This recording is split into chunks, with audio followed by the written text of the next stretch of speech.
Mutual ஃபண்ட்ஸில் லம்சமாக ஒரு அமௌண்ட்டை invest பண்ணிட்டு எஸ்டபிள்யூபி மூலமாக மாதம் பென்ஷன் போல ஒரு அமௌண்ட்டை விட்ரா பண்ணி உங்கள் ரிட்டையர்மெண்ட்டை ஸ்பெண்ட் பண்ணணும்னு நினைக்கிறீங்கன்னா அப்போ இந்த வீடியோ உங்களுக்கு தான். எக்ஸாம்பிளுக்கு 1 crore அமௌண்ட்டை ஒரு பேலன்ஸ் அட்வான்டேஜ் ஃபண்டில் இன்வெஸ்ட் பண்ணிட்டு சிஸ்டமேட்டிக் விட்ராயல் பிளான் ஆக்டிவ் பண்ணீங்கன்னா நீங்கள் சூஸ் பண்ண ஃபண்டு கரெக்டு தான், ஆனால் மெத்தட் தான் தப்பு. ஏன்னா மார்க்கெட் சடனாக கோவிட் டைமில் 35%, 2008ல் 40% டவுன் ஆச்சு. ஈவன் லாஸ்ட் 1 இயரா கூட மார்க்கெட் எதுவும் பெரிய ரிட்டர்ன் தரல. இது போல சுச்சுவேஷன்ல உங்க இன்வெஸ்ட்மெண்ட் 40 to 50% வரைக்கும் டவுன் ஆகுறதுக்கு வாய்ப்பு இருக்கு. அதை பார்க்கும்போது அந்த டைம்ல நம்ம மைண்ட் ரொம்பவே பேனிக் ஆகும். உங்க இன்வெஸ்ட்மெண்ட்ல இது மாதிரி பேனிக் ஆகாம இருக்க இந்த ஸ்ட்ராட்டஜியை ஃபாலோ பண்ணுங்க.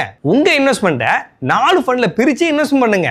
Liquid fund, balance advantage fund, flexi gap, large and mid, இப்படி இன்வெஸ்ட்மெண்ட் பண்ணுங்க. ஃபர்ஸ்ட் சிஸ்டமேட்டிக் விட்ராயல் பிளானை லிக்விட் ஃபண்ட்ல இருந்து ஸ்டார்ட் பண்ணுங்க. அந்த ஃபண்ட் முடிஞ்சதுக்கு அப்புறம் உங்க பிளானை பேலன்ஸ் அட்வான்டேஜ்ல ஸ்டார்ட் பண்ணுங்க. நெக்ஸ்ட் ஃப்ளெக்ஸி கேப்லயும் லார்ஜ் அண்ட் மிட்லயும் உங்க விட்ராயல கொடுங்க. இது மாதிரி பண்ணும்போது மார்க்கெட் பெரிய ஃபால் ஆச்சுனாலும் நம்மளுடைய விட்ராயல பெரிய பாதிப்பு எதுவும் இருக்காது. அதே மாதிரி எஸ்டபிள்யூபியை எப்பவுமே லிக்விட் ஃபண்ட்ல இருந்து வரா மாதிரியே வச்சுக்கோங்க. இது மாதிரி உங்களுக்கும் சிஸ்டமேட்டிக் விட்ராயல் பிளான்ல ஸ்ட்ராட்டஜி பண்ணணும்னா கமெண்ட்ல ஸ்ட்ராட்டஜின்னு டைப் பண்ணுங்க.